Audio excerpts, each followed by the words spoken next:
एक जो फिक्र है जो डेटा का इस्तेमाल, हाँ जी, जो पर्सनल डेटा के इस्तेमाल के बारे में बात है, तो उसमें कहा गया है कि सिर्फ ऑटोमेटेड पर्पस से वो डेटा देखा जा सकता है, लेकिन एक इंडिविजुअल कस्टमर के तौर पर मुझे लगता है कि मान लीजिए किसी की कपड़े खरीदे, उस डेटा का कोई सीधा या एनोनिमाइज्ड इस्तेमाल हो जाए, दैट्स ओके।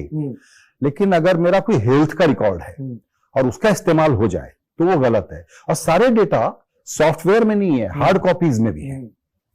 तो ये मैं आपको स्पष्ट कर दूं कि ये जो बिल हमने बनाया है इसको हम डिजिटल डोमेन में ही डील करते हैं। That is non digital data, यानी कि किसी ने कोई फाइल में लिखा है, लेजर में लिखा है, that will be dealt separately as privacy being a fundamental right by the Supreme Court. वो तो एक सेपरेट इश्यू है। ओके।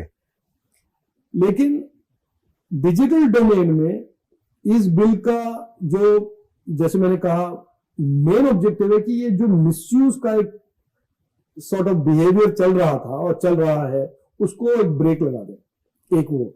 दूसरा, आपने एक बड़ा इंपॉर्टेंट पॉइंट कहा कि एनोनिमाइज डेटा। एनोनिमाइजेशन के स्टैंडर्ड सरकार तय करेंगे। एक इंस्टीट्यूशन होगा call India data management office, ताकि मैं अगर एक प्लेटफॉर्म हूं, अमेरिकन प्लेटफॉर्म हूं, इंडियन प्लेटफॉर्म हूं, मैं खुद नहीं तय करूं कि एनोनिमाइजेशन का स्टैंडर्ड मैंने संजय से डेटा ले लिया है, पर्सनल डेटा।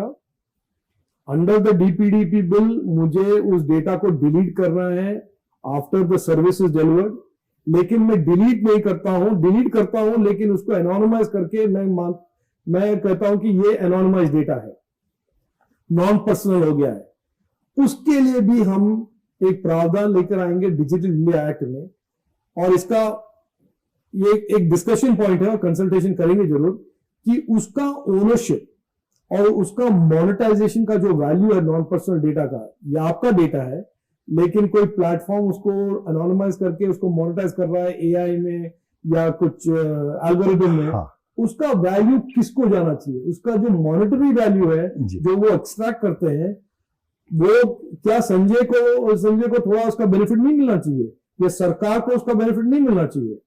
इसके बारे में एक चर्चा हो रहा है कि जिस इंडिविजुअल का पर्सनल डेटा से आपने नॉन पर्सनल डेटा डिराइव किया है उसको इस बेनिफिट से ना छोड़ें, उसका ओनरशिप के बारे में थोड़ा हम बात करें और उसका कंसल्टेशन होगा। उसका ओनरशिप होना चाहिए आपके पास या कंट्री के पास या कोई प्लेटफॉर्म जो फॉरेन प्लेटफॉर्म है उनके पास।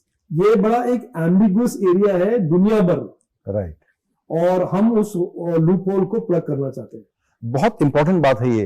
तो मैं जो अपना भी होमवर्क कर रहा था तो उसमें मैंने जस्टिस श्री कृष्णा का भी एक स्टेटमेंट देखा था और भी लोगों ने कंसर्न जाहिर किया। तो मेरे स्टैंड पॉइंट से क्या समझना चाहता हूं मैं कि ये जो ड्राफ्ट बिल है, ये पॉसिबली बिग टेक जो डेटा का पोच करना या इस्तेमाल करना या मोनेटाइज करना कर लेता और मेरे से हिस्सा मेरा शेयर नहीं करता या सरकार से नहीं करता, करंट बिल भी उसको फुल्ली एड्रेस नहीं कर रहा है, लेकिन आप माइंडफुल हैं और दूसरी चीजें करेंगे। हाँ, नहीं, करंट बिल एड्रेस करता है when it is personal data, but जब वो नॉन पर्सनल बन जाता है वो डिजिटल इंडिया एक्ट में हम डील करेंगे कि उसका ओनरशिप कहां पर होता है।